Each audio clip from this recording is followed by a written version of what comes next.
peeps. Let me open up chat. Welcome to Thursday. Currently 4 p.m. in New York City. I have to make some dumplings for Grandma, which is why I wrote I won't be going live. It won't be going live. I'm pretty dead this week.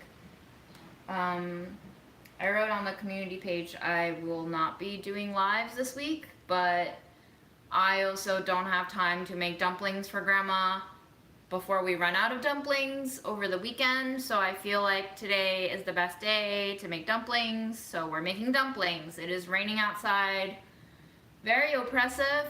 Hi Belgium, happy Thursday, and yep, 10 p.m. You should go to sleep soon. Hello Poland. What was I saying? Oh yeah, today feels very oppressive is what I was thinking.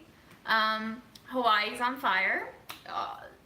Every week we have a new fire. I feel like even when it's raining every other day, we don't really seem to cool down. It's just humidity building on top of humidity, probably because half the world is on fire and then the other half is splitting into earthquakes.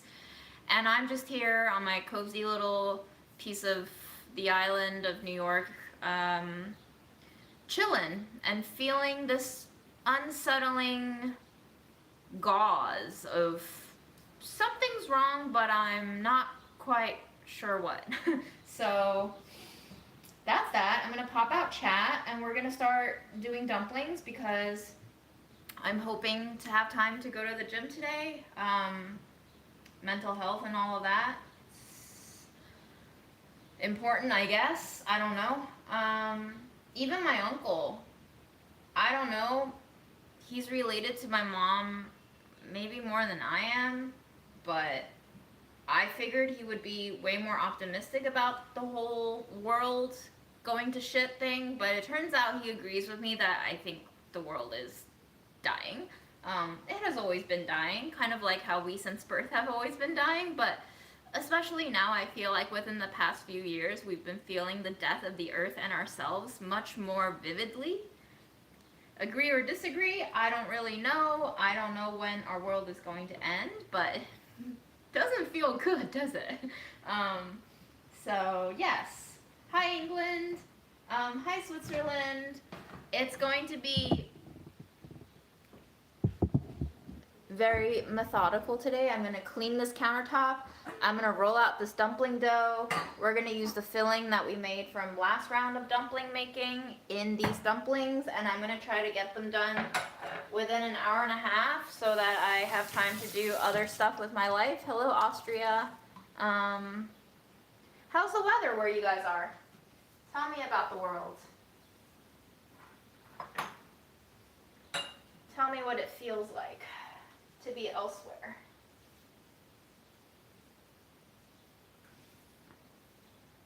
But yeah, I don't really have a lot of exciting updates on my end. It's just depression as usual.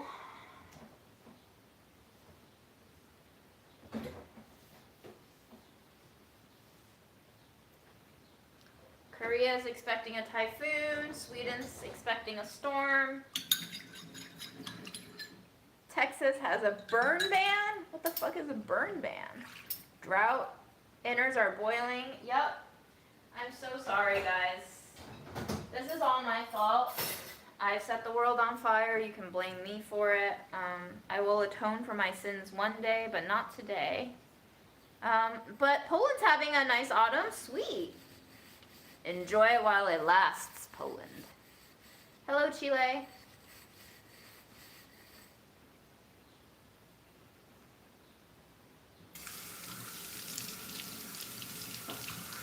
Florida heat index 114.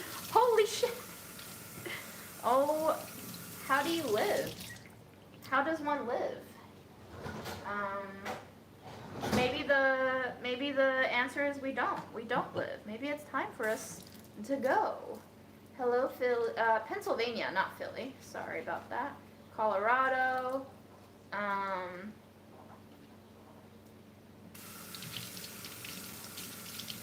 Which part of Florida, Karen? I have a question regarding dumpling dough. I know you make dumplings of it, but is it cool Is there other cool stuff you can do with a dessert? Yeah, you can fry it. Fry it into little wonton skins and coat it in cinnamon sugar. Hell yeah, that sounds good. It's just dough, man. Whatever you do with dough, you can do with dumpling dough. It's just flour and water at its most fundamental.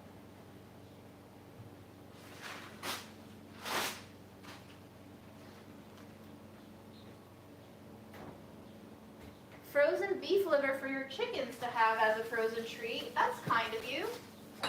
I want some liver treats. If I ever get reincarnated as a chicken, I hope one of you will feed me frozen beef liver. That sounds lovely.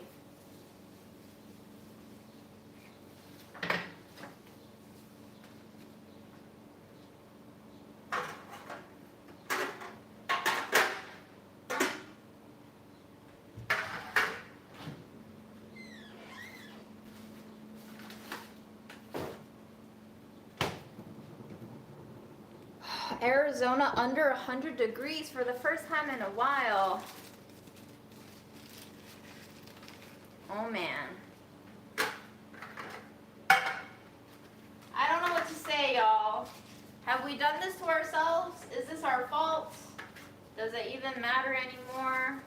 I guess we'll all just live with it. It'll have to be okay, because if it isn't, then it isn't, right? So, there's that. I want you to stay hydrated. I've been drinking a lot of my old spices boiled into teas. So, the spice this week I'm moving through is anise seed. Last week it was star anise, and this week is anise seed. I figured with all the burlap and barrel spices, oh my god, that I have, I should probably start churning through my old spices, and I've discovered that I really like spice teas. So that's what I've been drinking. It's quite refreshing.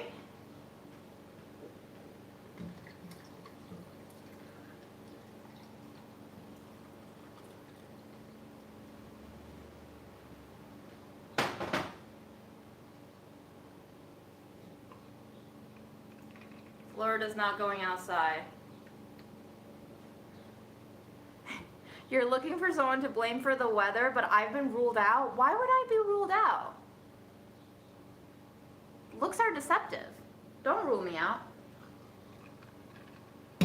Remember the movie The Usual Suspects? Do you remember that twist?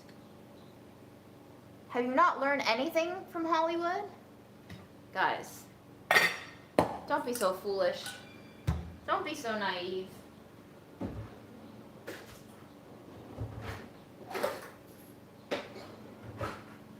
Never, ever trust the narrator. Sorry, that was a spoiler alert that I should have given. My bee. Welcome to my live. I'm happy that you are all here watching me make dumplings for, I don't know, the 100th time.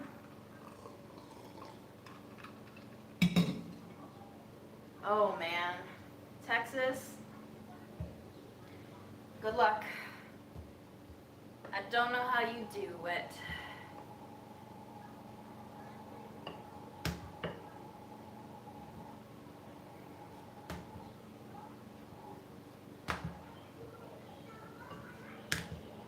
I don't know if this is how all housing works, but my apartment is on any given day 12 degrees hotter than the outside temperature.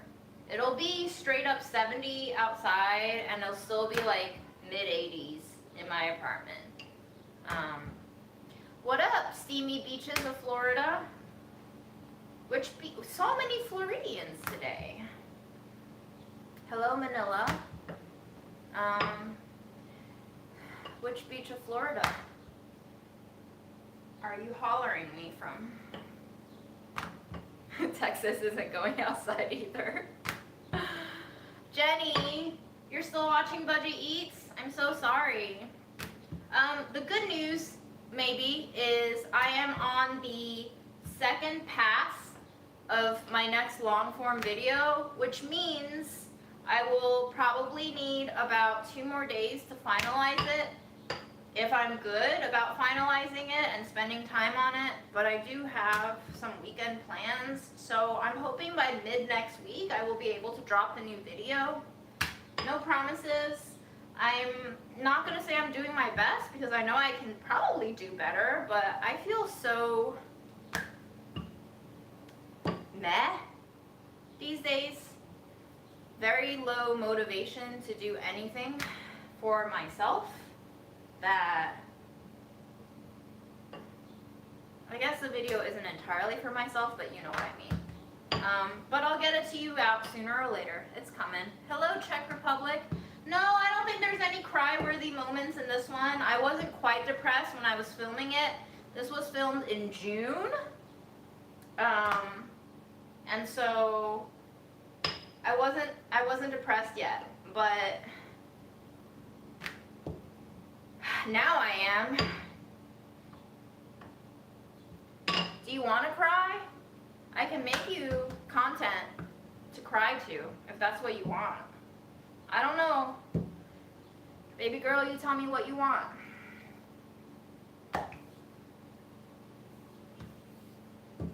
Your posse believes that I can't make dumplings, do farm school edit videos, and wreck the world. What if those are not exclusive?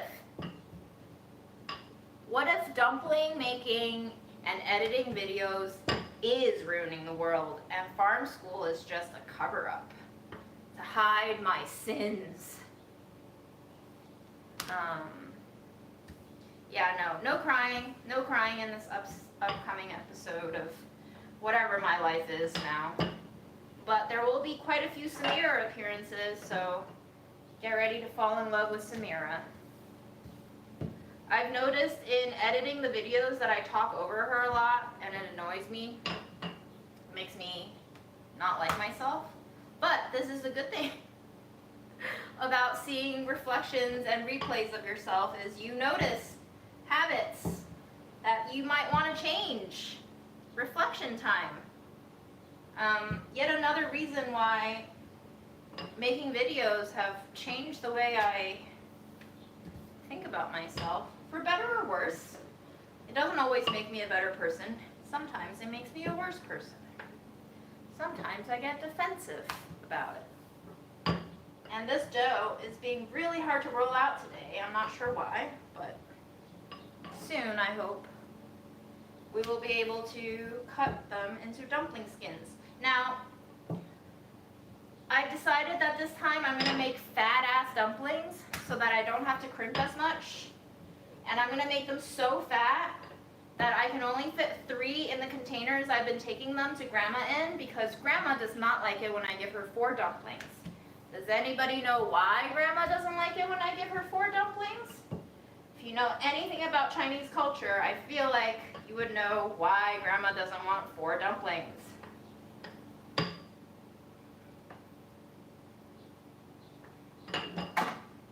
Bad luck indeed. 4 is a bad number. Correct. Very well done, kids. She was flat out like, next time you need to give me 5 dumplings. And I was like, okay, but they're really big dumplings this time, Grandma. And she was like, 4 is what you give dead people. Which, I'm not sure if that's true, actually. I know 4 is a bad number, but I don't know in particular if 4 of something is what you give dead people as an offering. But I'm pretty sure Grandma was double barreling that statement with the intention of me giving her more dumplings, but joke's on her because now I'm giving her 3 dumplings. And am I being mean? Yes, a little bit, but also it is kind of a strategic move in that I can stretch out the dumpling supply longer, and also 5 just really doesn't fit into the container very well, and then they get smushed and the wrappers rip off. And thirdly, when Grandma eats a lot of dumplings, she basically doesn't eat any of the food that they give her, which actually includes stuff that are nutritious for her, such as fruits and vegetables and other things with more fiber in it.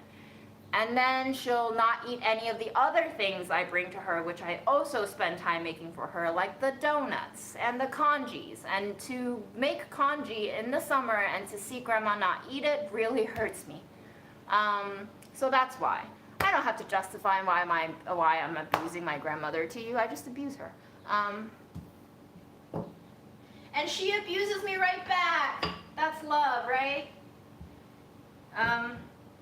We screamed at each other this morning because I saw that she did not eat the congee from yesterday and she did not finish the donuts from yesterday, and I went to throw them out and she started yelling at me. She's like, "Don't throw the donuts out, they're good for 3 days." And I'm like, "I literally just brought you fresh donuts from today. Can you please eat the fresh ones while they're still fresh instead of waiting until they've hardened into unchewable, stodgy bricks?" And she was like screaming at me for 3 minutes while Uncle was telling her to stop screaming at me on the phone. And I was like screaming back at her, saying I want her to eat the fresh things and not the stodgy leftover things. And that's what we do. That's what we do. Yes, she eats dumplings daily. I bring it to her daily. And to the person saying she is old, let her be happy, you must understand on a certain level that letting her do whatever she wants does not always equate to happiness in the immediate run either. Like, she might be happy in the moment that I let her keep the old donuts, but if she eats and makes a habit out of eating old food, she's gonna have the runs, which she has already had because she keeps putting shit into her desk drawers and eating them days later.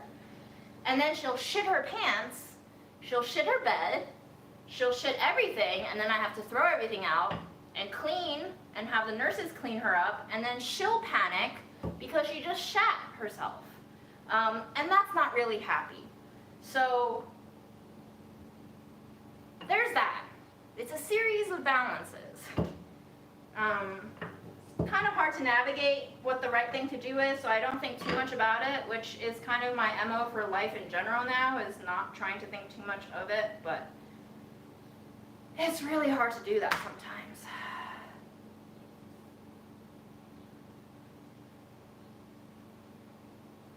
I wonder if her treatment will make you more tolerant of bad behavior long term. I mean, it really depends on how you define bad behavior, right? This is something that I've been speaking to my uncle about. He still argues with her and tries to tell her to stop doing certain behaviors. And, you know, when she gives us stories about people trying to visit her at night, clearly people that don't exist in our realm and reality, but does in Grandma's mind and reality, Uncle still tries to explain to her that there's no one visiting her, and I'm like, you have to listen to what she's actually telling us. Because when she tells these stories of people visiting her and not being let in to see her,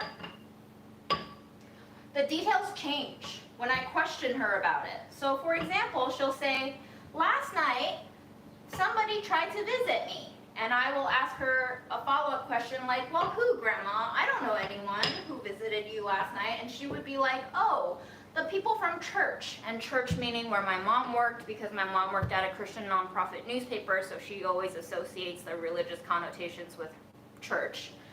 And I said, "Well, the two people who visit you from church don't come at night." And she was like, "Yeah, they do. They bring me watermelon and dumplings." Oh, and then I say, "Oh yeah, that's so-and-so, and one of them has a kid, and her kid sleeps at night. So it's pretty impossible for her to visit you at night because she has to put her kid to bed and rest with her kid." And then, given this new information, Grandma will flip her story. She'll be like, "Oh no, it's they visited me in the day, and the staff won't let them see me." And then I'll be like, "Okay, what day?" And she was just like, "In the day, they came to see me." And I'll be like, "Okay." So clearly, from this tale, what I've gathered is this. The time of day that the people are visiting Grandma is not stable. The only stable thing is there are people who are trying to visit me that the facility are not letting through.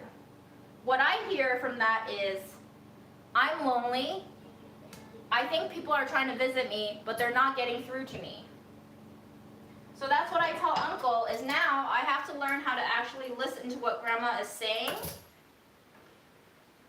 And in order to understand what Grandma is saying, I have to actually ignore the details of what she's saying and listen for the actual meaning that she's trying to communicate. So essentially, Grandma's lonely. That makes sense. She wants people to visit her. That also makes sense. She thinks that people are keeping her visitors from her, which also makes sense because she feels very isolated in this facility. And that's the takeaway message. So I just tell Grandma, okay, I see. And then I listen to her tell me about these mysterious visitors again the day after.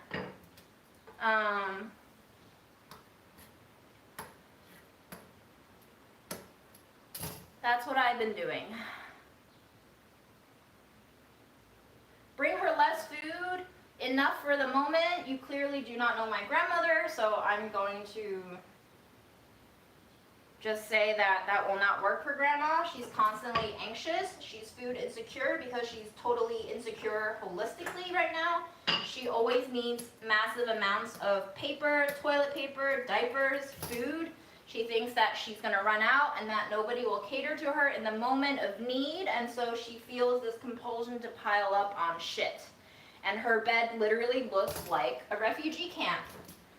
Just piles of disorganized papers, newspapers, toilet papers, paper towels, diapers torn out of their packaging that she's using instead as pillows. It's really hard, guys, to actually explain to you what it is like to be with my grandmother. I'm sure you have an idea in your head of what she's like and what our relationship is, but I think until you actually see it for yourself, for not just the day, but for like a month, you won't actually understand it. But I appreciate your pure of heart thoughts and suggestions. I wish it were that easy, but alas, it's not. Yes, she is still on low-dose antidepressants.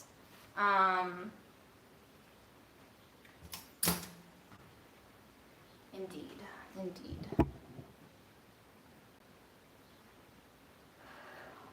Whew. I am sweating now. I see that you say I should Google strategies to cope with Alzheimer's. So you think she has Alzheimer's? Well, it's a good thing that she's almost 95 and she still remembers who we are, and she's still able to recall memories, even recent ones. But watching June and currently stirring a new jar of peanut butter. Hello, hello, hello.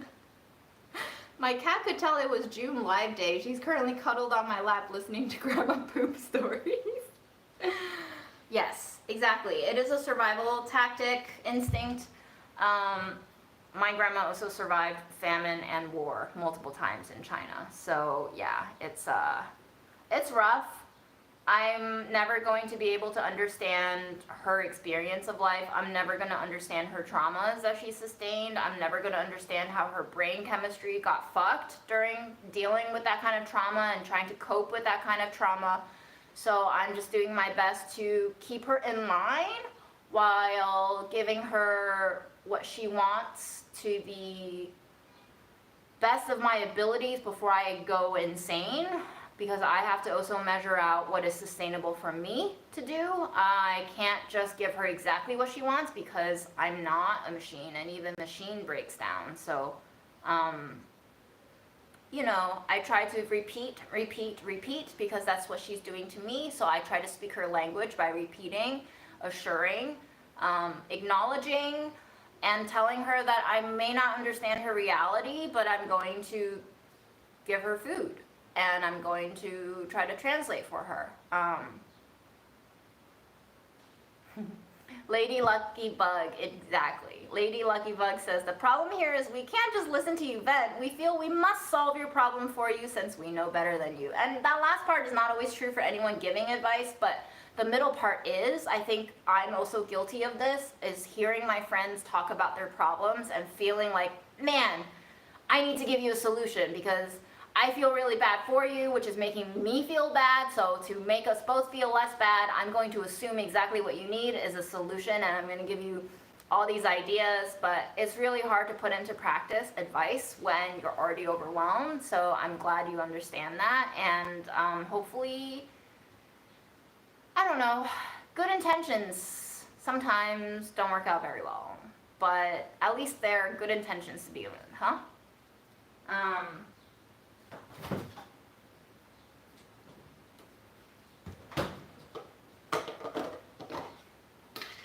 The best thing about listening to me vent is you can turn it off anytime. And I'm trying to do the same for myself too. Sometimes I need to stop listening to my own vents, if that makes sense. That probably doesn't make sense.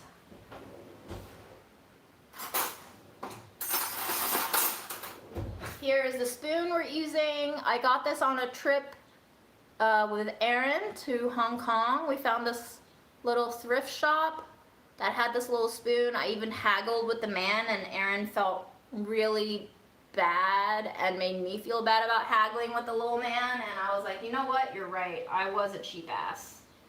But the deed is done. The deed is done. I have many regrets over stuff I've done, but it's done. Hello, Scotland. Your ex tries to solve all your problems. Does your ex still try to solve all your problems as the ex? That's interesting. That's very interesting.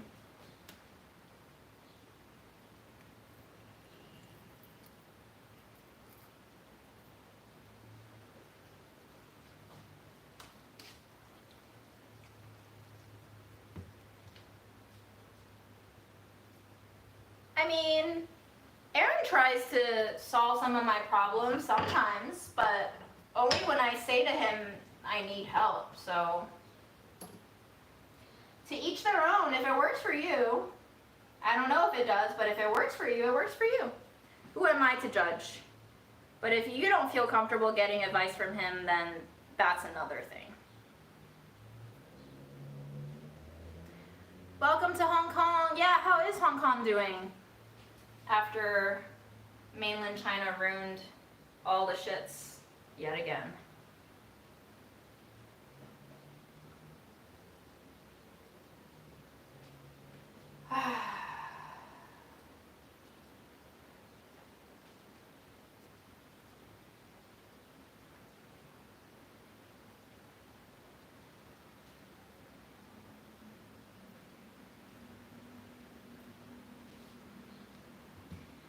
Yes, Grandma is very aware for her age. I think both the nurses and I are surprised pleasantly by how aware she is, which makes her outbursts and acting out all the more frustrating to deal with, because we're all like, you know what you're doing. So you kind of know you're being manipulative right now, and you're still doing it to us. But I also recognize that she's old, and this is all she can do in her current state of feeling insecure about, you know, being in a place where she doesn't speak the language and her daughter's gone and all of that. So this isn't working. It's giving me holes because of how watery the filling is. So let me just try to fix this filling first. I might need to add a little bit of flour into the filling to stabilize it. Nice. Vintage Pyrex mugs. I've never seen those. Ooh, excuse me. Having my oatmeal burps. She always talks about the past. So if she thinks about my mom in past tense in a previous life, yes, she does.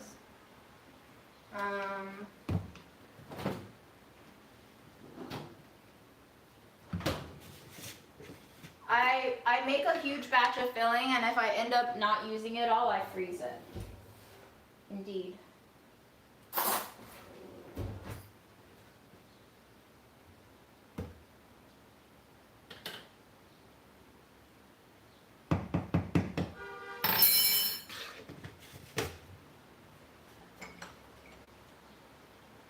Was Grandma this way with my mom? Grandma was this way with my uncle and my mom. She's always been not cooperative. She's always acted out. She was always hard to deal with on some level, to the extent that my uncle would get so frustrated that he would want to smash his own head against the wall, because in Chinese culture you can't really talk back to your parents because they would be considered unfilial. And so for him, he had no way of like releasing that frustration of having to deal with Grandma. A lot of Grandma's symptoms are kind of psychologically triggered, psychosomatic symptoms. Her breathing, her lung conditions, her coughing fits are often a sign of anxiety. She makes herself sick, basically.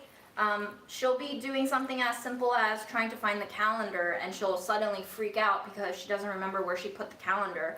And then you can all of a sudden hear her breathing get coarser and coarser and more ragged, and she's gotten worse about this. I think she does it from an unconscious place, but I think 20% of it is conscious.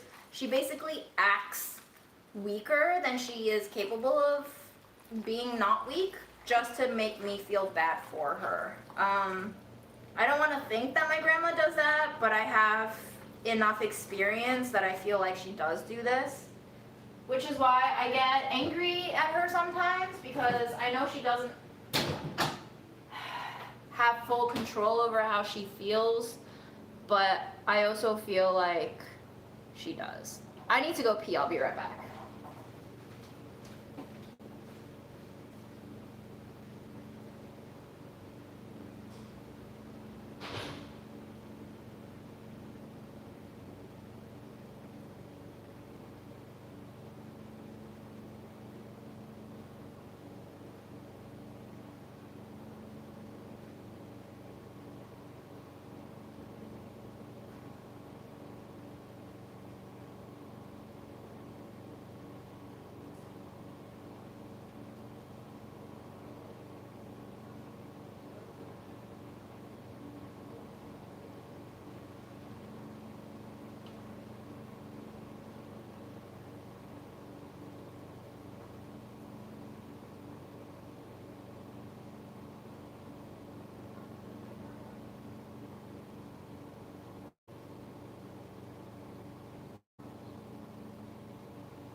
Grandma will say whatever she needs to say to get what she wants. So that's why when she tells me these stories about visitors, she'll often change details when I poke holes through it.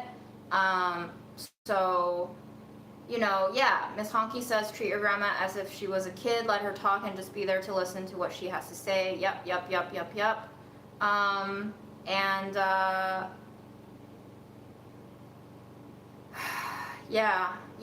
Yeah, survival mechanism, yep. And I get it now, you know, it's been almost 2 years of dealing with Grandma now on my own, with the help of invaluable nurses and all of that, but I understand the way that she operates a lot better now. But, you know, she'll say things that are just, in my mind, can't be true. Like, you see me make these dumplings all in one go, out of the same dough, with the same filling. She'll say to me one day, oh, the filling is too salty. And then the next day, the same batch of dumplings, she'll be like, this batch is better. And I'm like, literally, that's kind of impossible. I made them all on the same day out of the same shit. But that's just how Grandma is perceiving things. So that's how Grandma perceives things.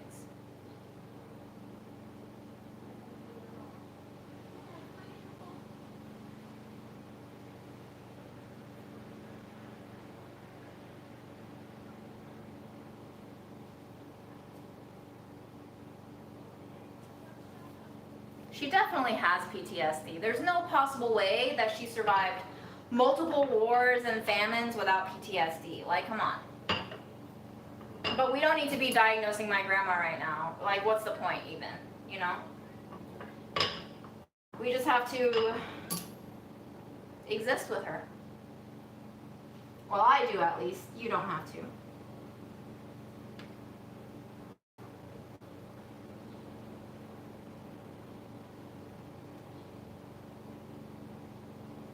She has moments of clarity where she'll be thanking me and she'll say that I'm a blessing in her life, and then she'll have moments where she yells at me for not doing exactly what she wants me to do, and I'm used to it. And sometimes I yell back if I can't bottle it in, and sometimes I just don't have the energy to deal with it, so I don't. Sometimes I just have to leave, and I know that she's going to be taken care of to the best of the nurse's abilities, even though it may not be exactly 100% of what Grandma wants, because sometimes it's impossible to give Grandma 100% of what she wants. As you know, it is impossible to give ourselves 100% of what we want, because our desires are often in conflict. So, as they say, just doing our best.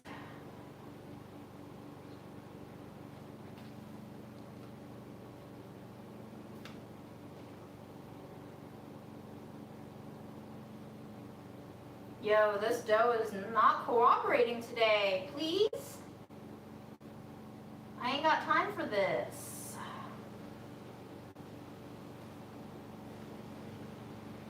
Did you put protein powder in the dumplings? No.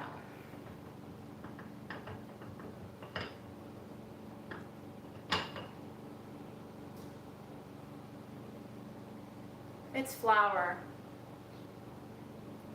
I put in flour, guys. It used to be a protein tub, but now it's flour.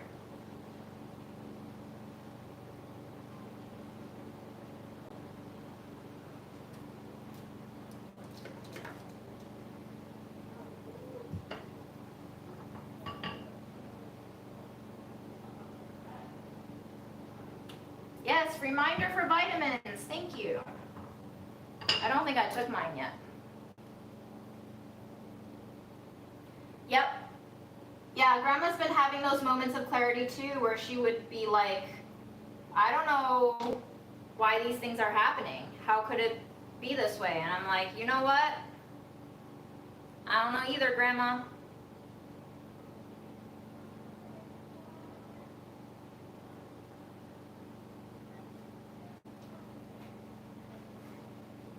I don't know either, Grandma.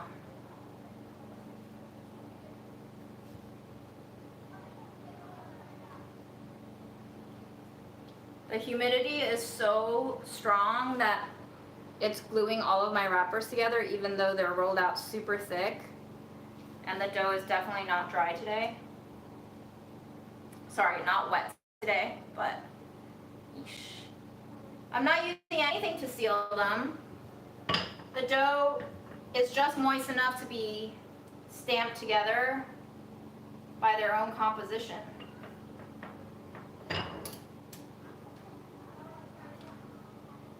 But what's causing the problem is the filling being too wet and actually inundating the dough so that it is too wet to be sealed. But right now, there's nothing being brushed onto the wrappers, and they are just sealing on their own, as long as I don't overfill them, which has been a problem. This filling is not cooperating. It's not the wrapper's fault. See? It's unsealing because the filling is too moist. Yes, there is a window. It's open right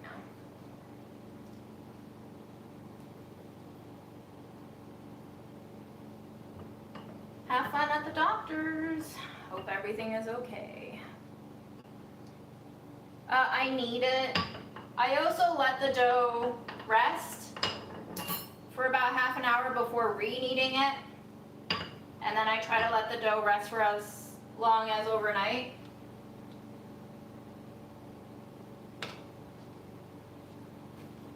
That way it's hydrated and more even, and cracks will soothe themselves out, and I can do less work. But yeah, this filling is too wet. Yeesh. Let it be known that if you put zucchini in your dumpling filling and freeze it and defrost it, that it may cause trouble.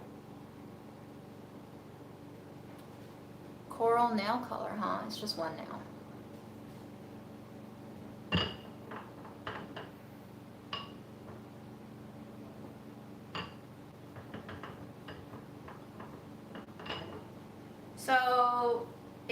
Exactly. Sometimes just laugh it off and try to pamper them by accommodating their ever-changing commands. I've learned now that I won't tell Grandma as much as I can help myself that I'm not going to do something. I've learned that the best thing for me to do is tell her what I am going to do for her. That way we are focusing on positives rather than the lack. But that doesn't always work. So your mileage may vary.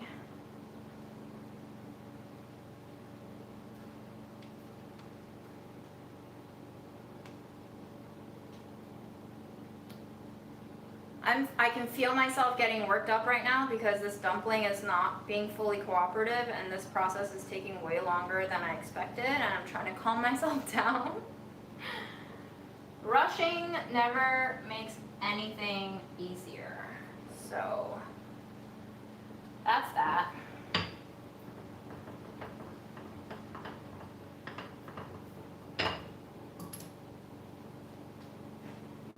The filling is the same filling that I made last live. It's just pork and zucchini for the most part. And if you're interested, you can watch the last dumpling live. I believe it's titled Dump Dump Dumps. People ask me what's in the filling every time. I don't think it's that important. It's usually a combination of some vegetables, some pork, some spices, some oil, some soy sauce. I'm just mostly tired of answering the same question over and over again. I hope you understand. I also think the dumpling making activity, I try to make it a Zen thing that I try to enjoy, but it's really at the heart of it still very much conceptualized as an obligation for me. So if I react negatively to being asked certain follow-up questions, that's probably why. Because a part of me wish I weren't doing this.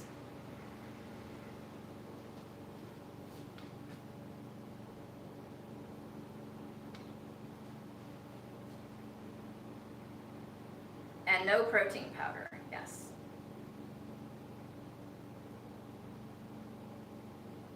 We're still blaming MSG, huh? Okay. Guys, you know it could just be salt, right? And not necessarily MSG, right? You know that? You know that if you eat like a spoonful of salt, you'll probably feel really shitty.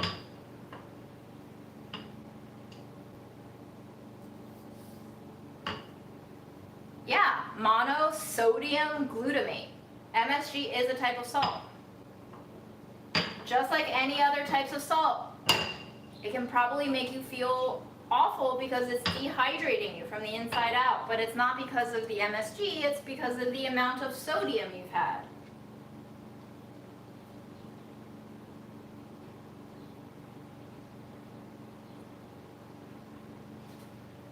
We like to blame certain politicians for being awful, but at the end of the day, I think it's just the political system that's fucked up. And that's kind of what's happening with MSG. People love to blame MSG for being like the bad guy, but really, it's everything. So let's make sure we villainize everything and not just MSG.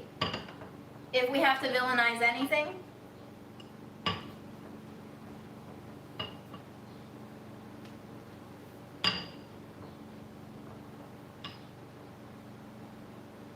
Miss Moon, thank you for that comment. I'm glad. I'm glad my rants. I'm glad some people enjoy my rants. I'm thankful for you enabling me to be ranty on the internet. Don't hate the player, hate the game. Well said, Tom. Well said.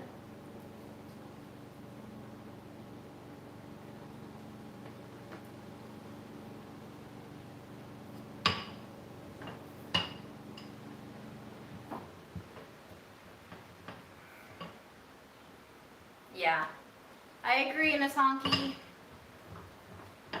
She is fully a kid now. She'll scream at me one moment and laugh the next.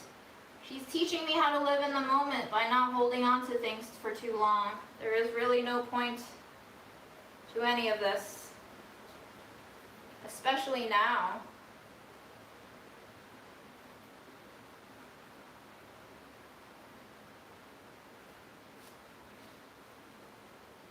I've been thinking how much of an anxious mess Mom would be right now with like all the natural disasters. That's the only calming thing about grief right now, is thinking, well, Mom is probably at least not stressed as much as she used to be while she was alive. And taking comfort in the fact that maybe for once she'll be rested.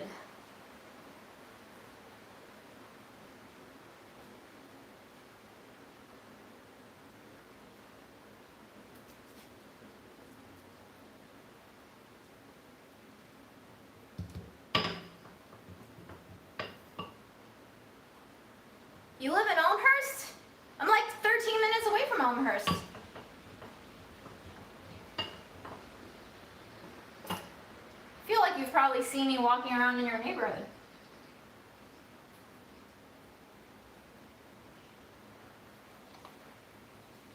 What are your favorite places to eat at in Elmhurst, Jessica?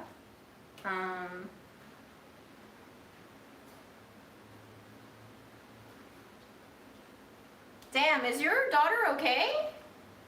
Is she safe? In Maui? Good. I hope you would stop to say hi. Some people do this thing where they like spot me in the wild, and then they'll Instagram me later and they'll be like, I swear I saw you in Astoria. I'm pretty sure you were wearing this, this, and this. And I'll be like, that's creepy. You probably should have just said hi to me instead of looking at me and then DMing me later. But yeah, say hi if you see me. Glad to hear she's safe.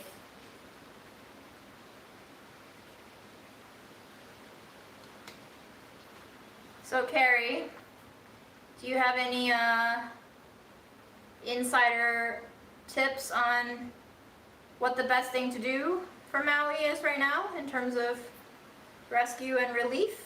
Any particular organizations your daughter deems most useful right now that we can support? And yes, you should explore Elmhurst more.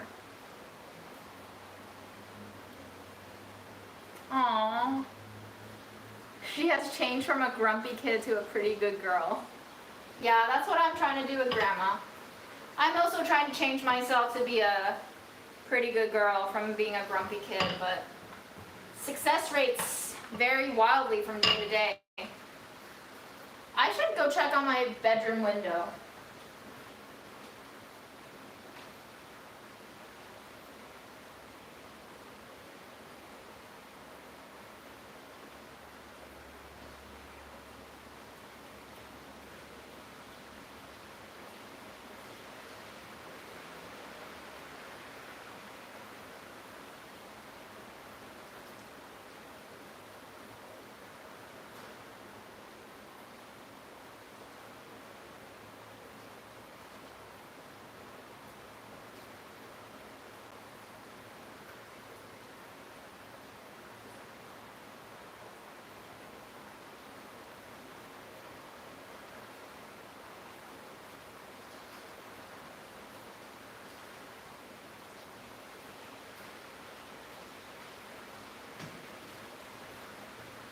It is raining harder now.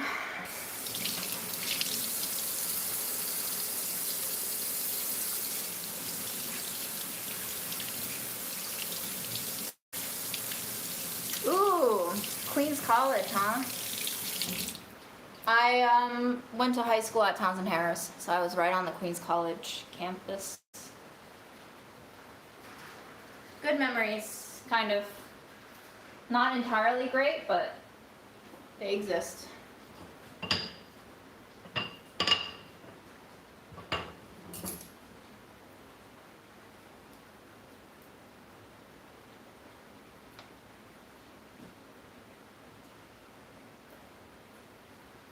I assure you my dumplings do not look like perfection up close, but that's why I'm not doing it right in front of your face.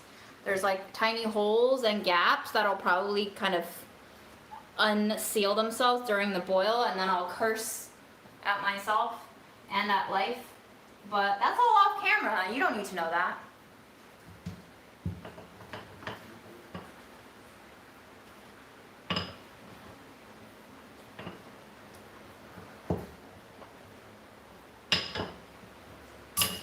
Lately, I've been talking with my therapist about the value of transparency and whether or not transparency is actually not a good thing.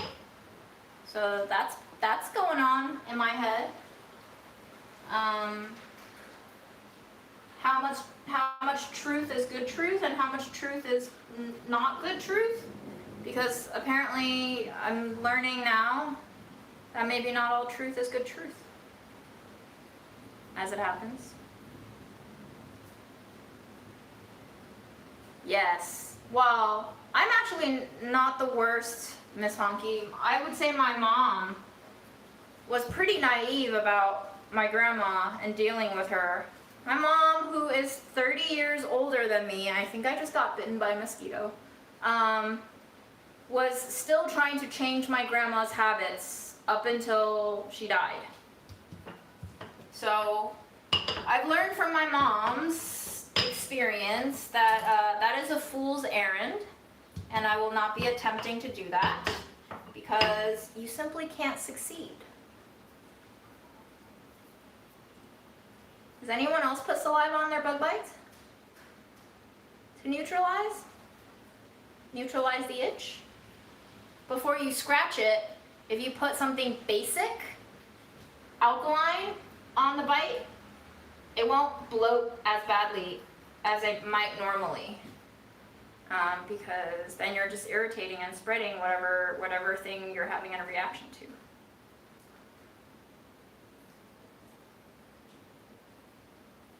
This is something that my mom taught me. She was like, spit on it. And I was like, ew, Mom, what? She was like, yeah, either that or baking soda. And I was like, well, I don't have baking soda. And she was like, spit on it. Okay. So that's what I do now. I spit on it. Yeah, but not everyone has lavender water. But you always have spit. We love body fluids. We're like a self-sufficient machine.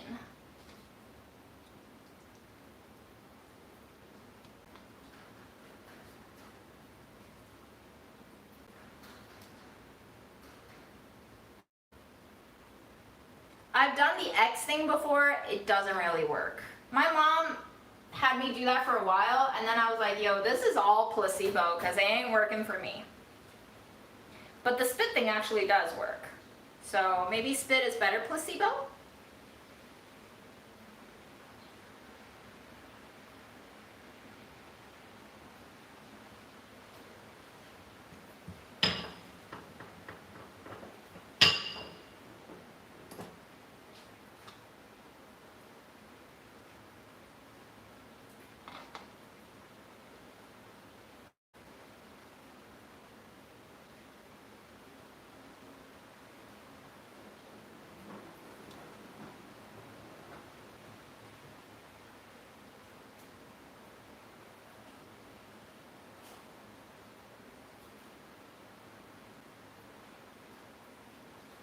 Here's an ugly one. Can't even stand. But it's okay. Some days you just need to lie down. And dumplings do too.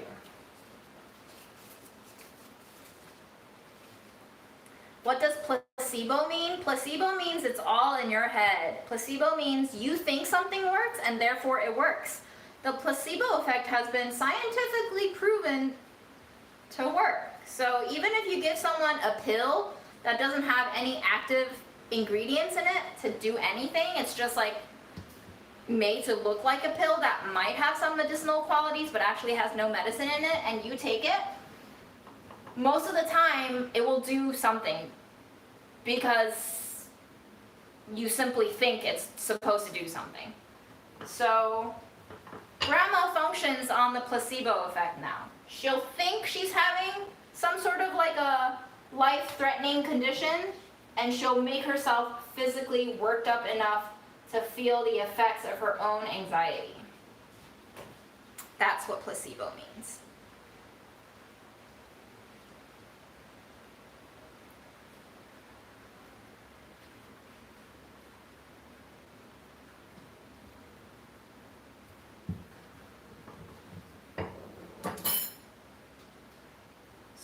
when people talk about manifesting, I guess that's sort of like a placebo effect. Self-fulfilling prophecy, I guess, is another term that's along similar lines.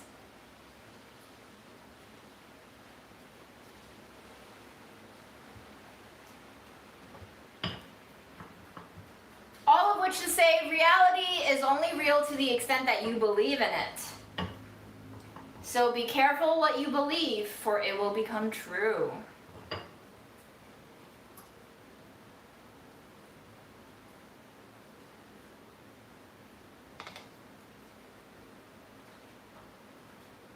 Turns out, our whole life is a choose your own adventure book.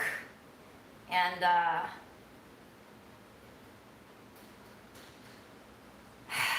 who's to say which ending you'll choose?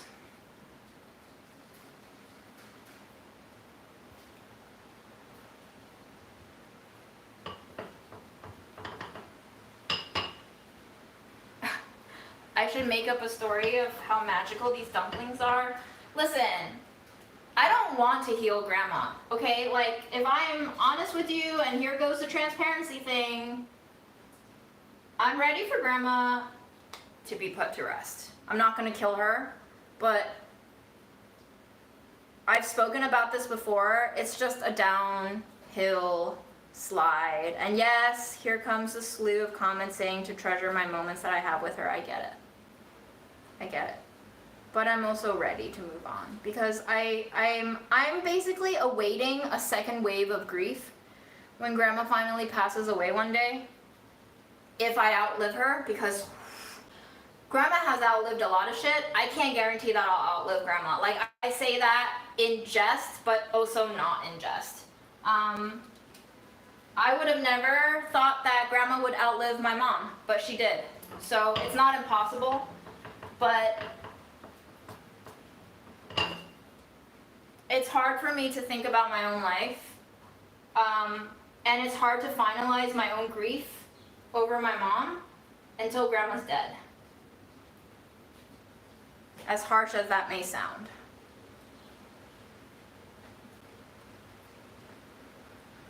Grandma doesn't want to die. She's not ready to die. It's obvious that she's a fighter. And so I'm just witnessing her fight. And I've put my own life on pause, not in terms of living it, but in terms of direction changing and thinking about possible direction changing, because it's fantasizing at this point. Fantasizing about something that would make me sad to fantasize about because I can't do it.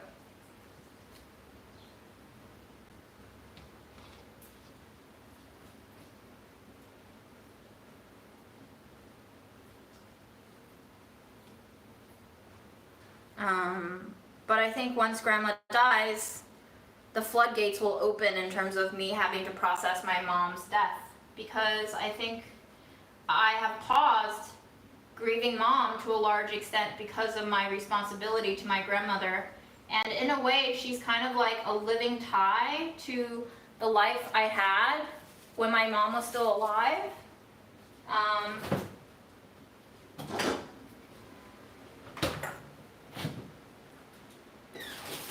I am not making nearly the amount of dumplings I was hoping I would make, but that is okay. I'm going to take a snack break. I'm going to eat some oatmeal. I think that I will grieve my mom when my grandma passes too. I'll have to grieve both of them. And I'll have to grieve myself. I'm very interested in how past traumas affect our bodies.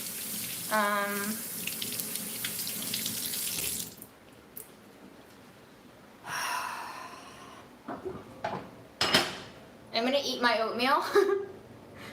It looks really gross, but I promise you it's pretty delicious. It has anise and cardamom and a mint simple syrup.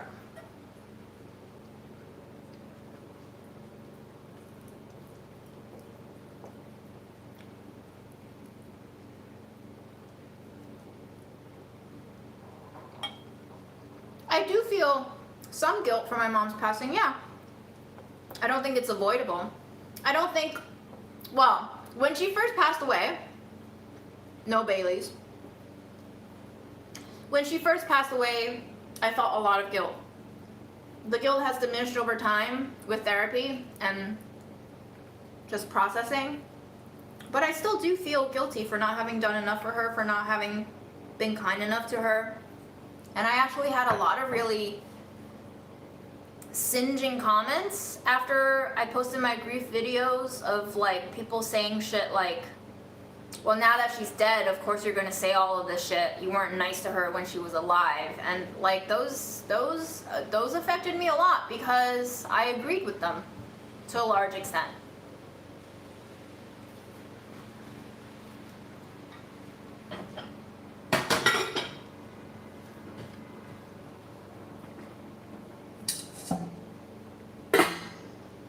Ooh, someone's birthday? Happy birthday.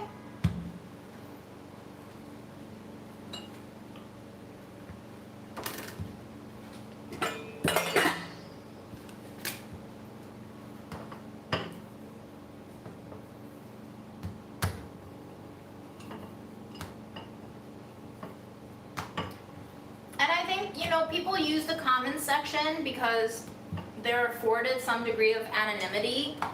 They feel so strongly because probably my content touched something in them too that made them want to react. I forget what I saw the other day, but I recently saw something on the internet that made me react viscerally, and I was almost tempted to write a response. And you know what? No, that's not true. I did write a response on social media. I never comment on other people's posts on Instagram, but this time I did. And it was on the account of, it's Ryan Nicole. Ryan Nicole is a binge eating, specialty focused therapist that I follow on Instagram. And for the month of August, she's doing a series of conquering food fears and talking about the ways of thinking and framing when it comes to eating and binging and guilt. And somebody posted on her video, which was about eating a muffin for breakfast, how, you might not think that eating a muffin is something that you need, but in order to heal from disordered eating, you have to allow yourself to have food without mental restriction and to normalize your desires for food, even though you may not need it. And this particular comment was like, I get your point, but a muffin just isn't it. Like, your body feels shitty and horrible after eating sugar. Why would you do this to yourself? Or something along those lines. And, other people also responded to that comment like, yo, this page isn't for you, like, read the room. And I think it was a very particularly triggering comment for me, so I responded because my mind has worked in that way for a very long time in my disordered eating, about judgment of my food choices, guilt about foods that I've eaten, shame, feeling like I'm not doing enough to make myself skinnier or healthier or whatever framework I had going on in my disordered mind. And I responded. So knowing that people can affect me that way on the internet gives me insight into why people leave comments on my page sometimes saying the things that they do. So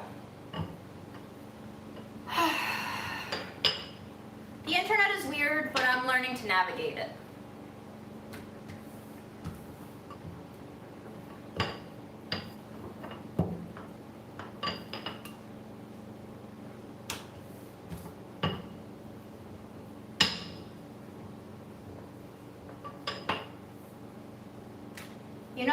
I think I actually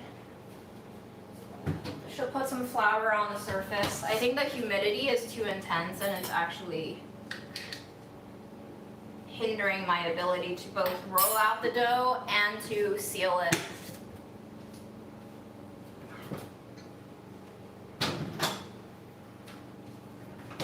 Yeah, Meg, I totally get that. I didn't have the exact experience, but I replay moments that I regret with my mom. The last time I saw her in person, we had an argument. The last time I saw her in person, she wanted to hug me before we said bye. I didn't give her that hug because I was so angry at her after arguing with her that I left without a hug. And guess what moment I replay over and over again when I think about the fact that she fucking died? Like, maybe just a month after that, you know? So it sucks. But I've also learned from that experience that I should think about all of my other relationships in life. Because while mom was irreplaceable and my mom and probably one of the deepest relationships I'll ever have in life, there are other relationships that remain, and the lessons that I've learned from my time with mom and dealing and processing her death has flooded into the way that I interact with other people in my life, you know? So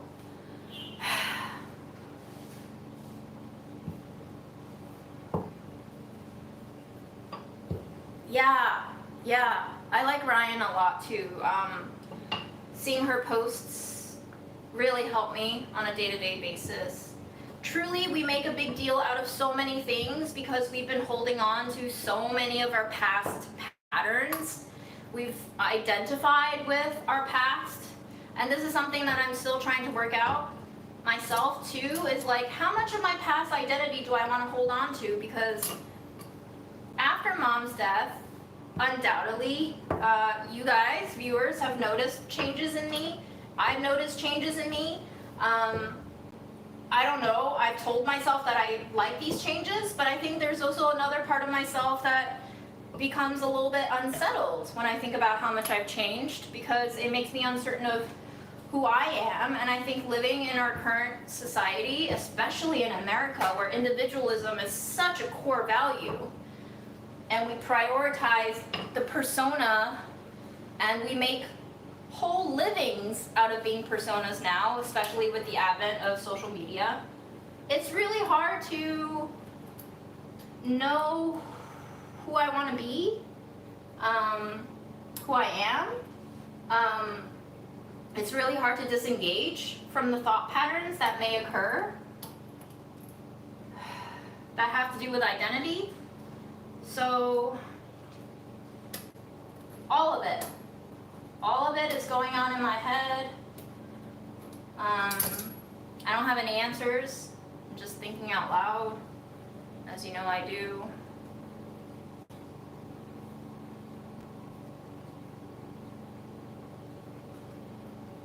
Yeah. Thank you for listening and being here.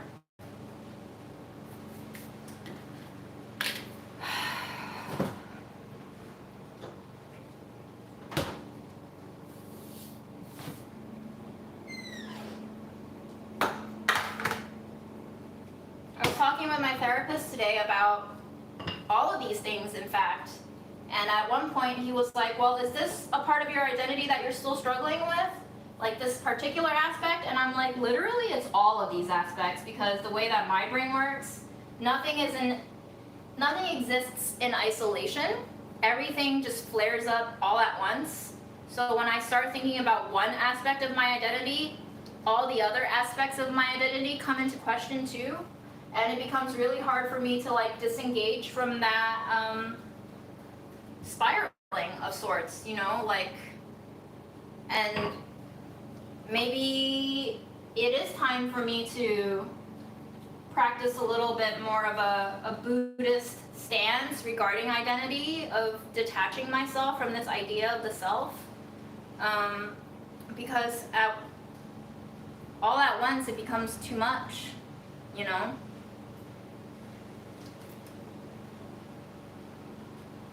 Yeah, Fred is very happy with Aaron. Fred loves Aaron. Fred licks Aaron. Fred sits on top of Aaron. Fred does all these intimate things that he's never afforded me. So I believe Fred has chosen Aaron. And I've made peace with that.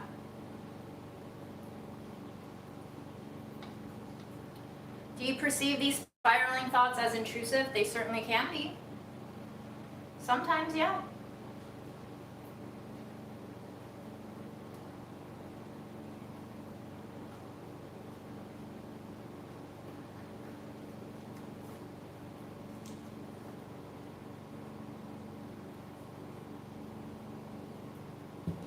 Fred always looks charming. He's such a charming little jerk, is what he is. I'm supposed to babysit him in September, so we'll see if I can actually get sleep this time. If I don't, I am not gonna be well. I will not be well.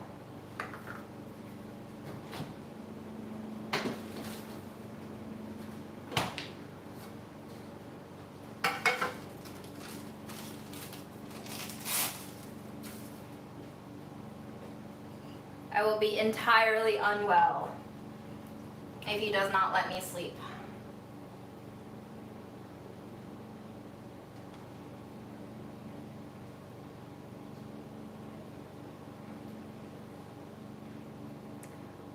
The calm drop thing did help a little bit last time.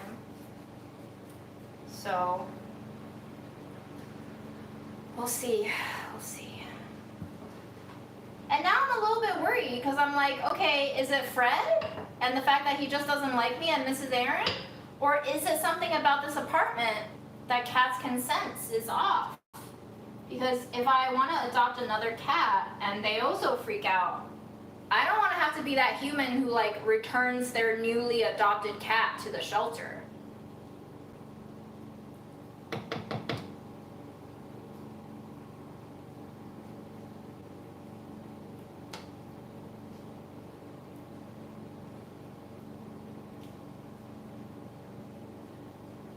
Yeah, fostering is a good idea. True, true. No, I'm just making dumplings. They just look like shit. Haven't changed anything. Just doing my best here with this shitty dough and this shitty humidity. Yep, I babysat Fred in November and I couldn't sleep for 10 days straight, and I think that really fucked with my immune system, and then I got COVID. So I would really like to not repeat that again.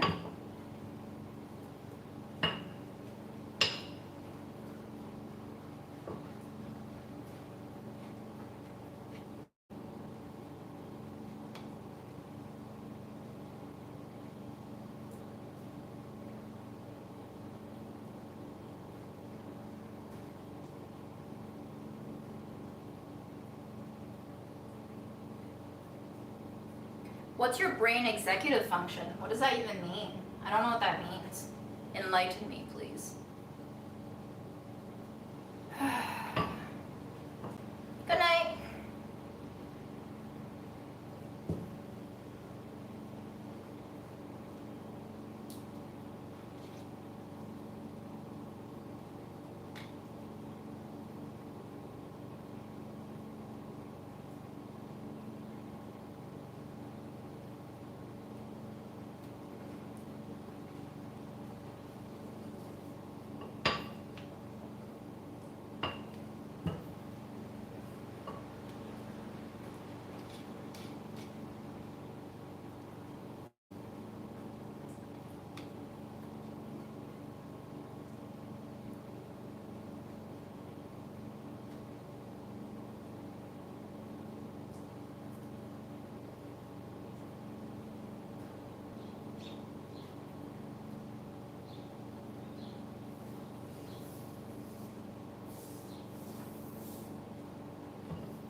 I really sincerely doubt that Aaron will devote that kind of time to training Fred to stay over. I think we'll just have to deal with it.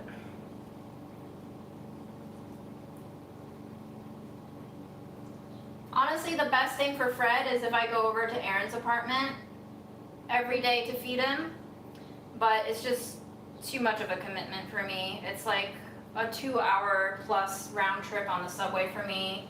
And for me to handle that with seeing grandma in the morning for like 10 to 12 days straight, it's just not gonna work for me.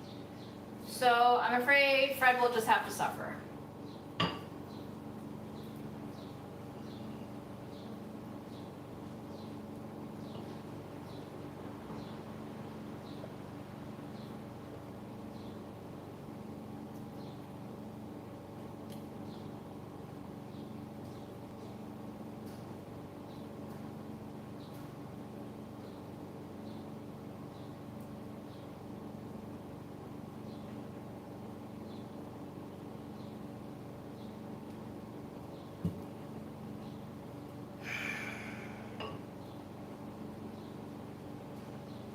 Yeah, Aaron's brought over his stuff before. It didn't help the first time. I can't imagine it's gonna help the second time. All of these suggestions have been made to me the first 2 times I babysat Fred.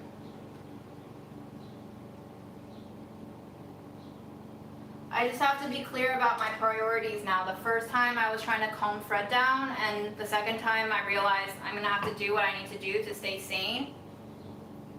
Because I can't really communicate with Fred. I can barely communicate with my own human grandmother, you know? So to communicate with a cat and try to calm him down while he's not feeling great is kind of impossible. So I just have to make sure I'm getting the sleep that I need to keep living. And I'm gonna try to feed Fred and take care of him to the best of my ability. And whether or not that suffices is out of my control.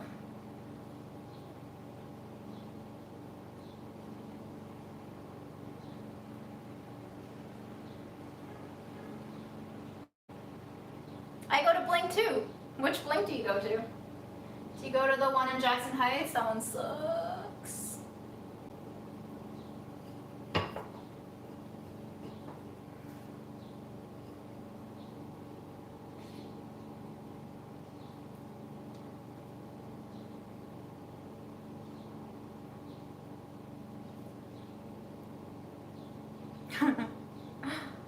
Yeah. Yeah, it's such a bad idea. They do get traumatized, especially the insecure cats, which Fred is. Fred is an insecure cat. Hello, Amsterdam. Listen, this is Aaron's choice to leave his baby behind and to go on a trip, so at this point, I'm not even Fred's mom. Fred's disowned me, and you know what? I've disowned him too at this point. Anyone who gives me COVID has been disowned. So I'm really just a glorified babysitter.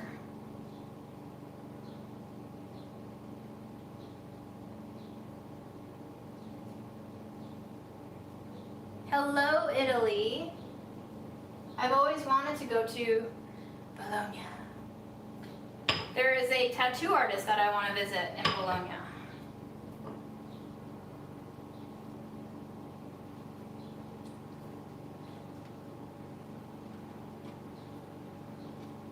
I haven't been to the Blink in Corona.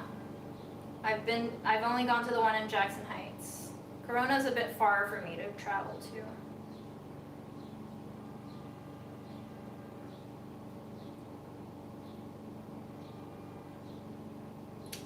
I don't remember their name right now. I'm sorry, I can't recall.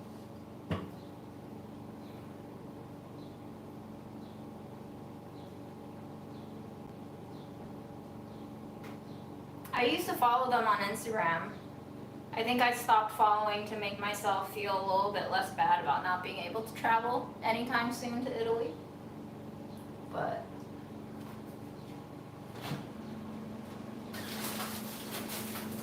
such is life. Oatmeal break.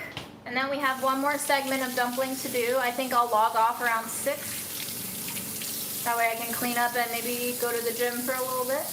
Catch a little bit of AC. Catch a little bit of exercise and mental health leveling.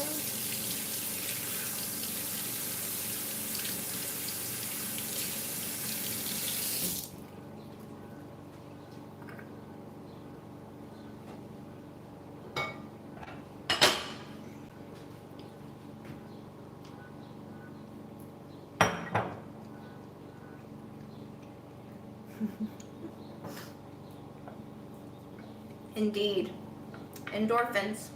If I don't have a stomach ache, for the past 2 days I've had a stomach ache when I've gone to the gym. It was not fun.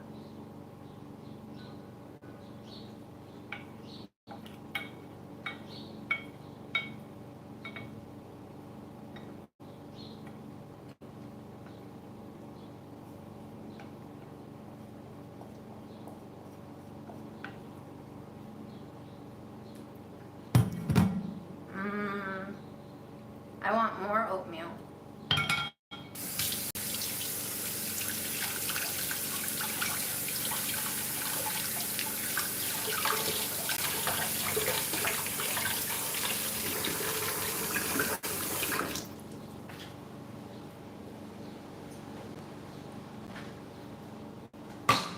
Let's see vitamins.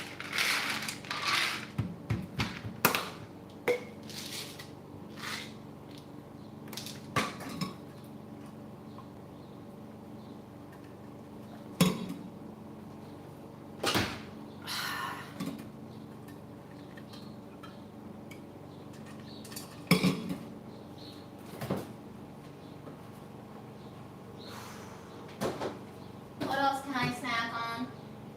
Ooh. That's right. I wanted to show you guys these. Farm school last weekend was at Randall's Island Farm, and we harvested some edamame. So I boiled them today, and I've been eating them. Can you see the green jar? My vitamins?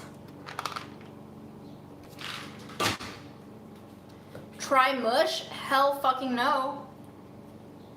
I hate their whole shtick. Why would anyone buy packaged overnight oats when you can make them for a fraction of the cost and no plastic waste? I hate their entire business idea. I hate the whole concept. I hate everything about it.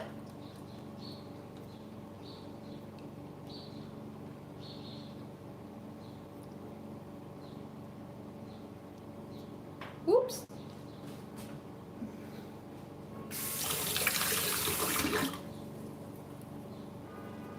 Damn, you must be going pretty hard at the gym if you're having muscle cramps from swimming. Because swimming is supposed to be one of the lowest impact sports.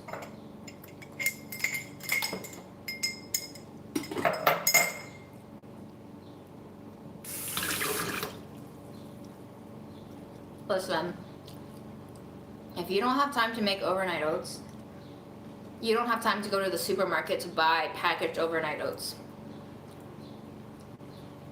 Those are my harsh thoughts. Recycling is a lie. Plastic does not get recycled anymore the way you think it does.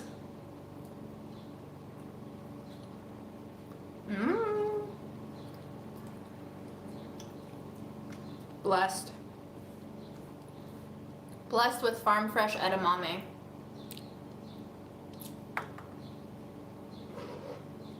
Yum.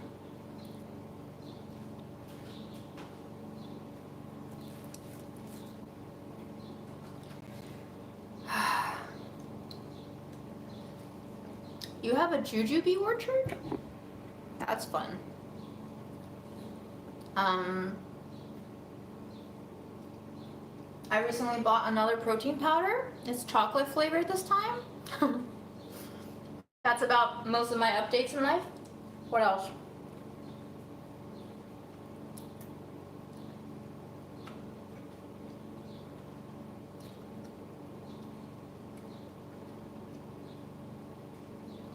That's about it.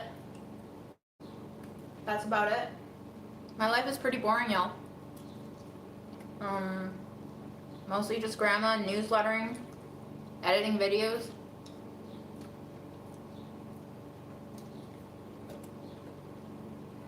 Farm school? It's going. It's a little bit of a weird experience.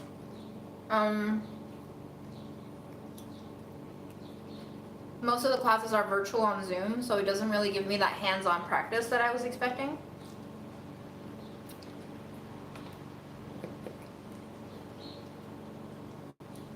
Trip hasn't happened yet. That's the only update I can give you. Nothing is set in stone. I think I'm just gonna eat all of these beans now. The farm school program is about a year long. It's not every week. There are breaks in between, but each segment of the course is about a month. And we usually have virtual classes on Wednesdays and in-person classes on Saturday, but sometimes Saturday is also virtual. Bye, Godzilla.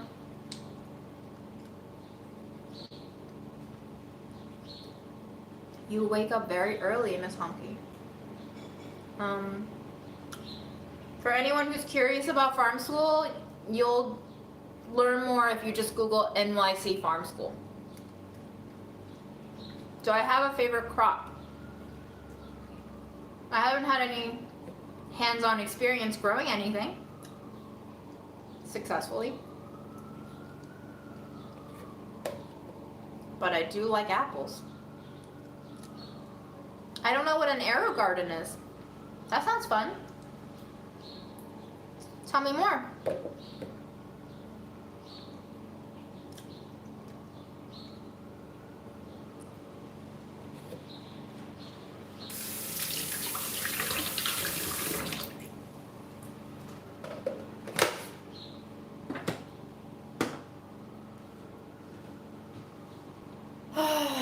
All right, back to dumpling making.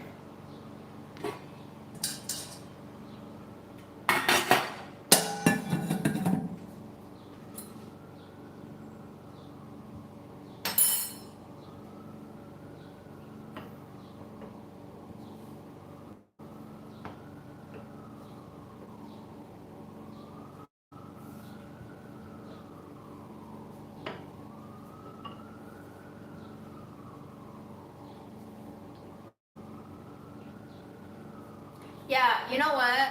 I was thinking about this.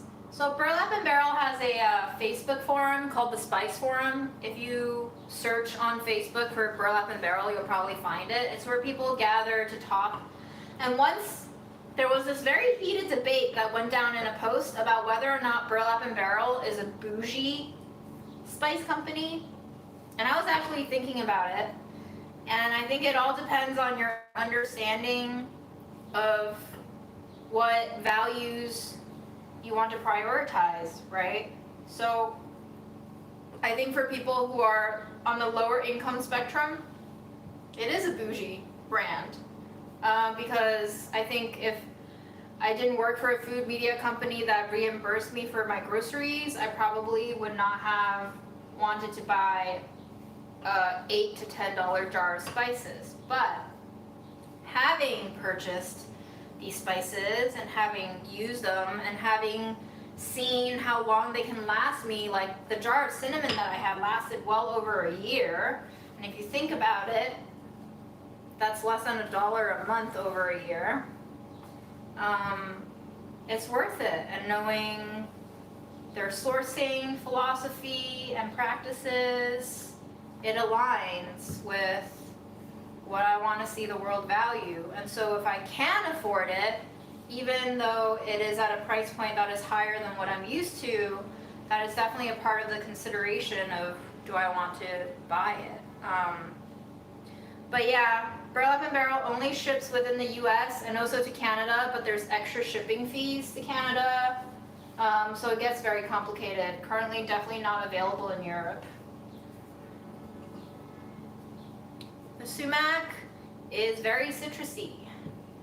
I would say it's very flavored and not as like puckery as cheaper sumac I've had. It's got a lot more depth and almost smokiness to it.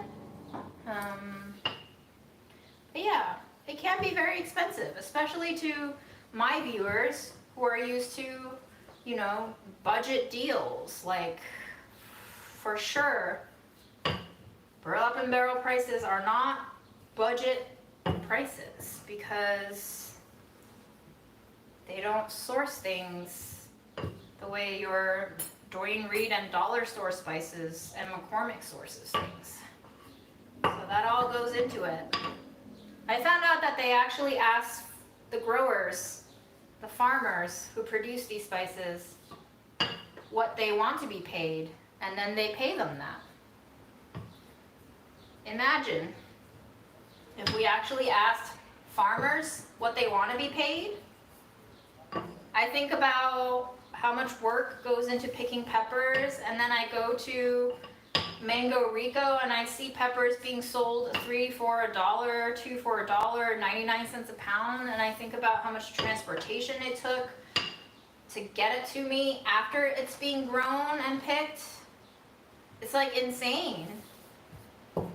No wonder growers don't make money, because we don't pay them money.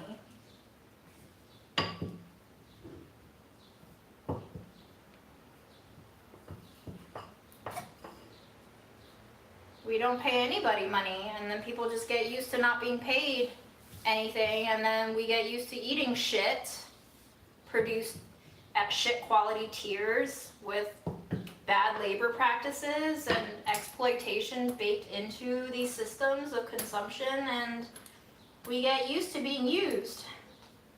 It's just the way we run our world, I guess.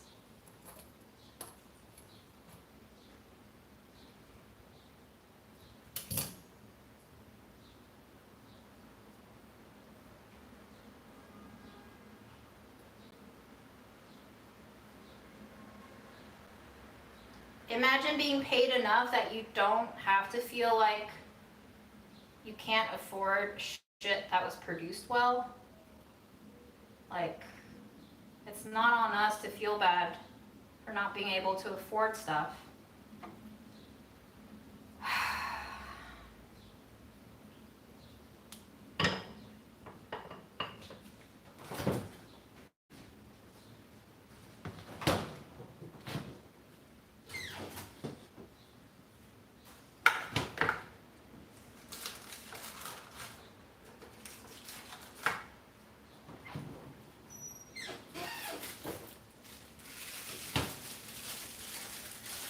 Burlap and Barrel has saffron. It's probably one of the best tasting and smelling saffrons I've experienced. I am not a big fan of saffron. You'll find this out in the Lidl video or Lidl video that is dropping soon. I experiment with saffron in it.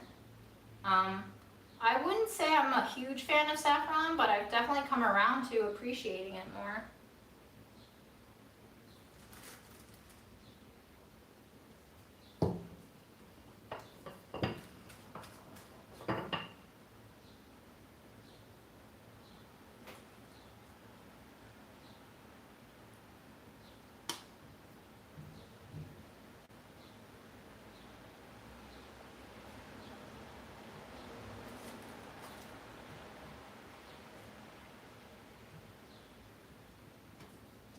Ooh, that's a hot tip for substituting for sumac.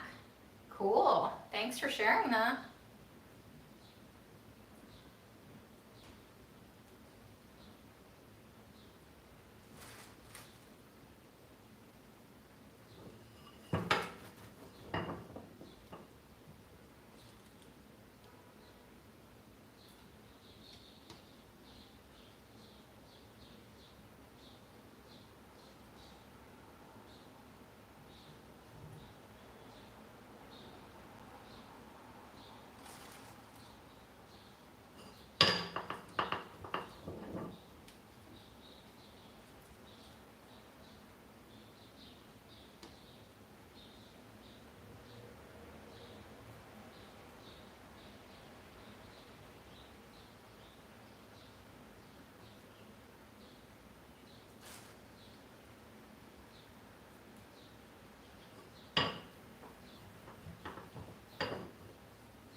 I am quite spoiled when it comes to spices now, though. I have sumac, and I have anchur, and I have all the paprikas. But we gotta love a little inventiveness when it comes to substitution.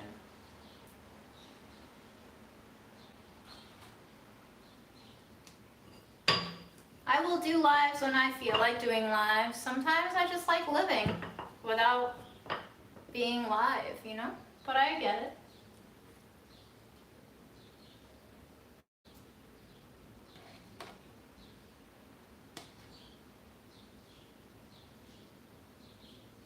I hope you guys understand by now that when you ask me for more things, it actually makes me want to do it less.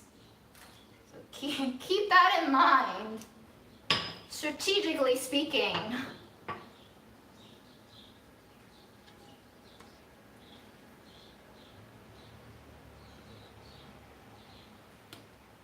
This is something that my mom never got the hang of.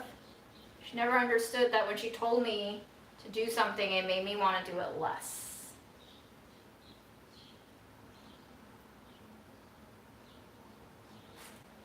Burlap and Barrel also has chopped masala. I'm so spoiled. I have all of these. I dare you to give me a spice that I don't have right now. Yes, I understand, Kathy. I understand.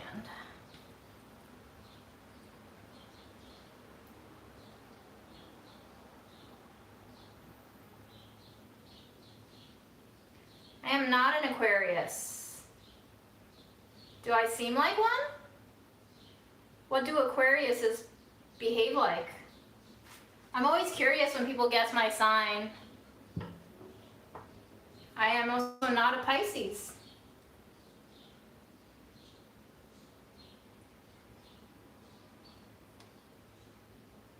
Have a great day. Bye.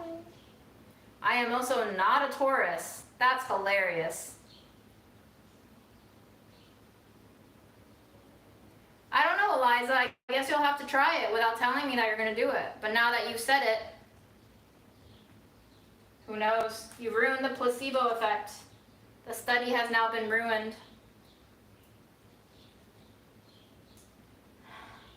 What are all of these signs supposed to make me think of myself, guys? Why have you assigned me to these signs? You can't just guess without telling me your rationale. You must tell me something in exchange for this information I'm about to confirm or deny.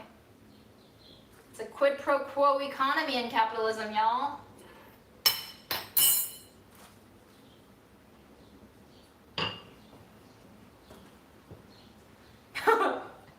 You thought you were just naming signs? That's hilarious. You're funny.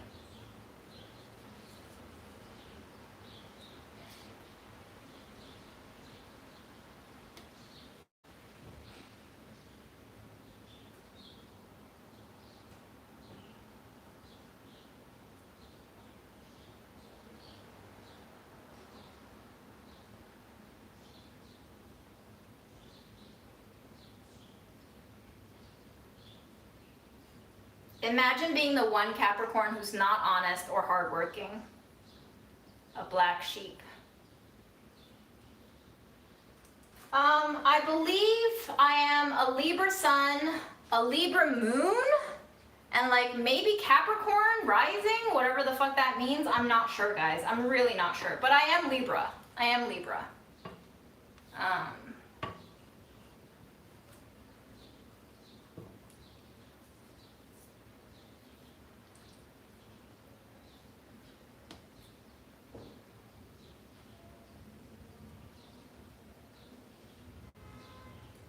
Librarian? Hello?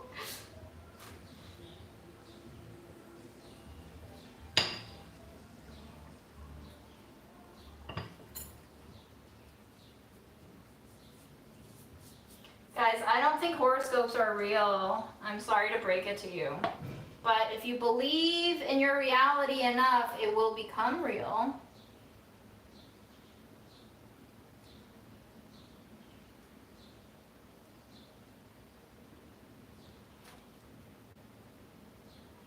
Yeah, it is fun. I do like personality tests a lot.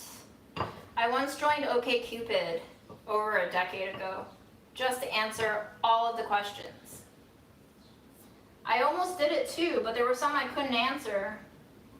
because they had to do with things I had never experienced.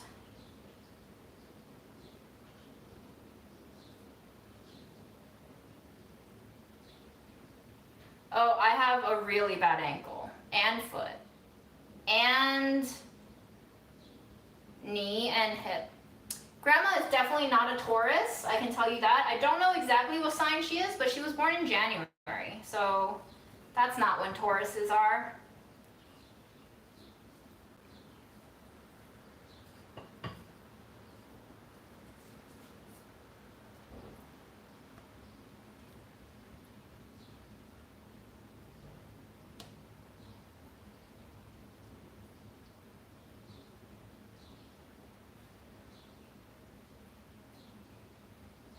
A walking contradiction, that's fun.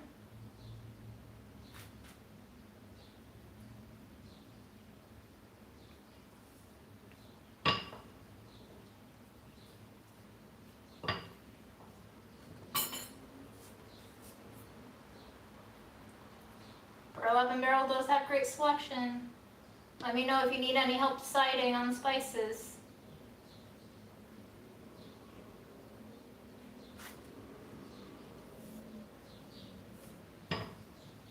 Guys, we did it! We finally finished wrapping this round of dumplings. Yay!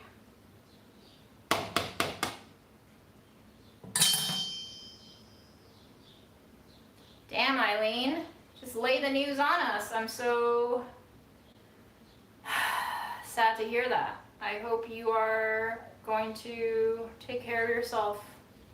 I don't even know what to say to that.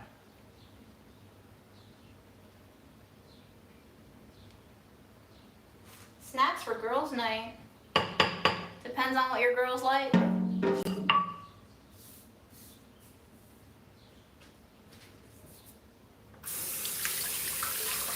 I have done the MBTI, yes. That's the big one, no?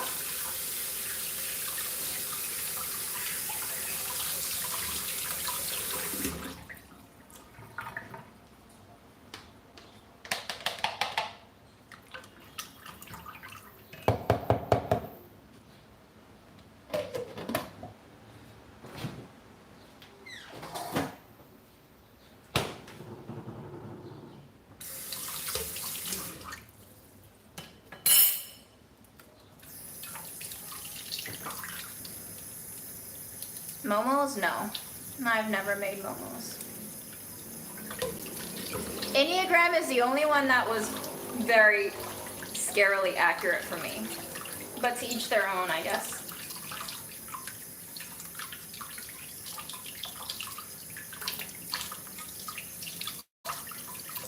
I always vote pretzels and peanut butter. What number do you think I was on the Enneagram? Let's make this a guessing game whenever possible, huh?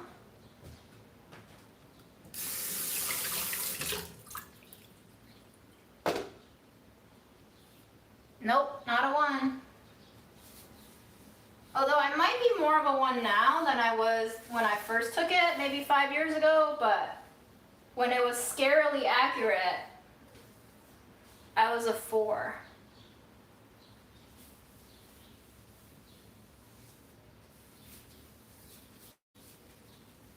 Maybe it's not accurate anymore.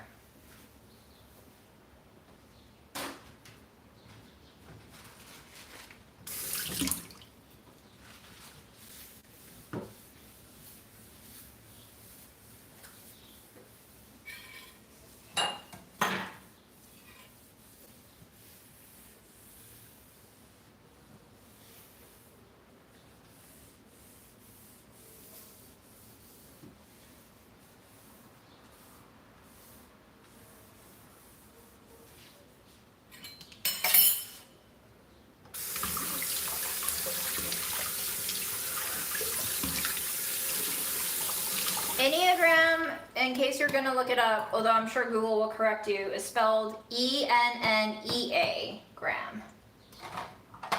Just FYI.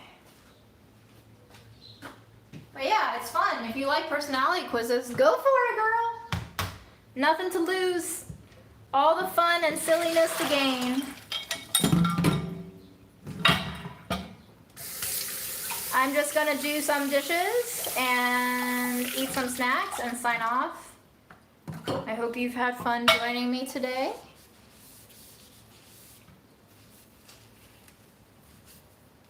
Oh, Lord. Quins sound like they need to be sued. That doesn't sound fun or enjoyable at all.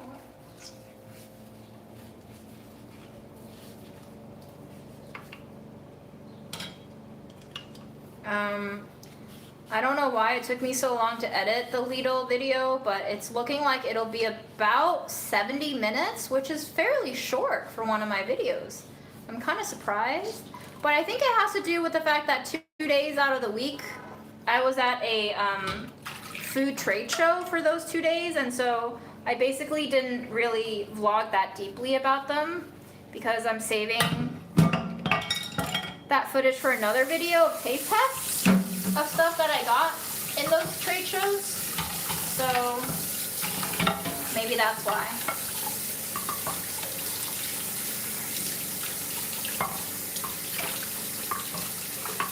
I don't know if there's any budget food crawls to be had anymore these days, honestly. Nothing seems, when I go out to eat, nothing seems budgety.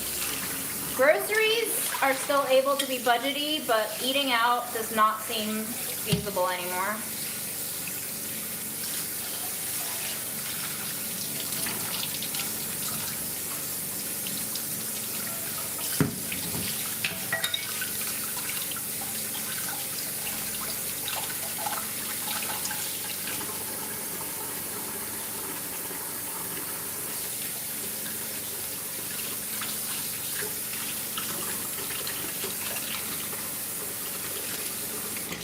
I'm also so burnt out at eating out, guys. I just, I'll do it with friends, but I'll never do it without a social obligation. It doesn't even make me happy anymore. It just makes me tired and weary like the rest of the world. How does one take a vacation from life? Is that possible?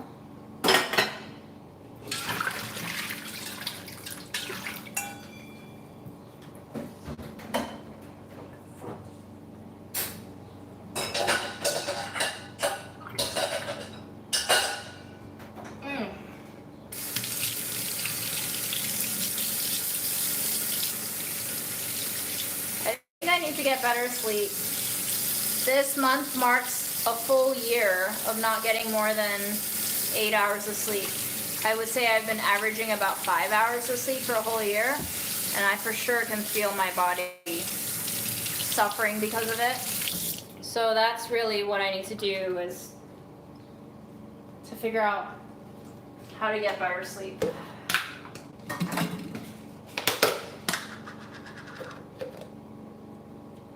But I'm just gonna eat my beans. Beans are good. I know how much minimum sleep is recommended. I know. You know what's also recommended? Like 1 hour screen time every day. You don't want to know how much screen time I do every day.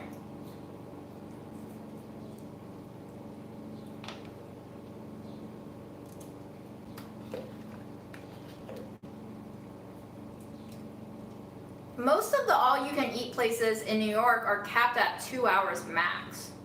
So I don't know what places you have available to you in Hong Kong, but that sounds delightful. Woo. Edamame is trying to escape my mouth. Delicious.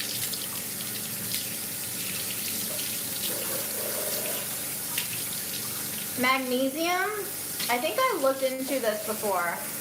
It was either, it might have been melatonin, but basically I've had a history of kidney conditions, and a lot of these supplements aren't recommended for people with pre-existing conditions.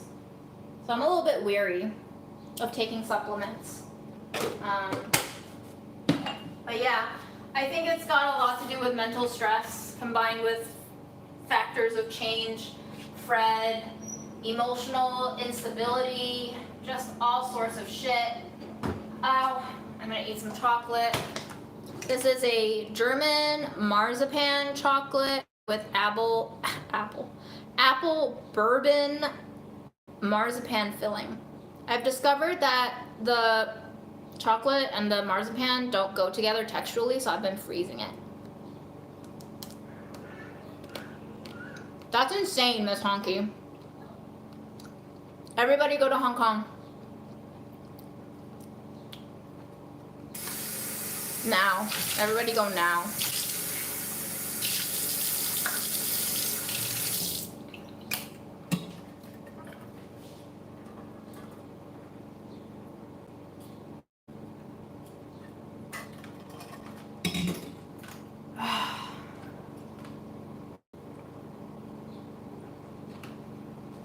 I go see Grandma every day before 9 a.m.